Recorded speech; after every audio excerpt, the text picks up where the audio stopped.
Hi everyone, you're watching Cook Club, your kitchen's friend. இன்னைக்கு நம்ம ஊர் ஸ்டைலில் சூப்பராக ஒரு சமையல் பண்ண போகிறோம். ஸ்பைசி சிக்கனாடு சிக்கன். வாங்க எப்படி செய்கிறதுன்னு பார்க்கலாம். பேனை சூடாக்கி எண்ணெய் 2 டேபிள் ஸ்பூன் ஊற்றி சோம்பு 1/4 டீஸ்பூன், பிரியாணி இலை 1, பட்டை 3, லவங்கம் 3, ஏலக்காய் 3, கொஞ்சம் கறிவேப்பிலை போட்டு தாளிச்சுக்கோங்க. பொடியாக வெட்டின பூண்டு 1 டீஸ்பூன், பொடியாக வெட்டின வெங்காயம் 1 போட்டு நல்லா ப்ரௌன் கலர் வர வரைக்கும் வதக்கணும். இஞ்சி பூண்டு பேஸ்ட் 1 டேபிள் ஸ்பூன், அரைச்ச தக்காளி விழுது 1/2 கப்பு ஊற்றி கலக்கி விடுங்க. அதில் மஞ்சத்தூள் 1/2 டீஸ்பூன், மிளகாய்த்தூள் 1 டீஸ்பூன், உப்பு 1 டீஸ்பூன், தனியாத்தூள் 1 teaspoon, jeera powder 1/2 teaspoon, Chettinad chicken masala 2 teaspoon, மிளகுத்தூள் 1/2 டீஸ்பூன் போட்டு லைட்டாக வதக்கணும்.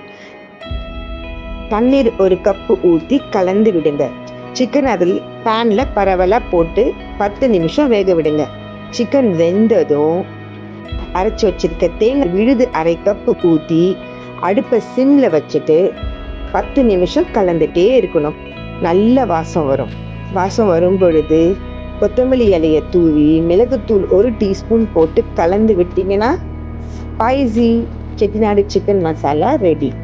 இது இட்லி, தோசை, ஆப்பம், கீ ரைஸ் எல்லாத்தோடையும் சூப்பராக மேட்ச் ஆகும். செஞ்சு பார்த்துட்டு சொல்லுங்க. இந்த வீடியோ உங்களுக்கு பிடிச்சிருந்தா பெல் ஐக்கானை ப்ரெஸ் பண்ணுங்க. Your kitchen, your magic. See you soon.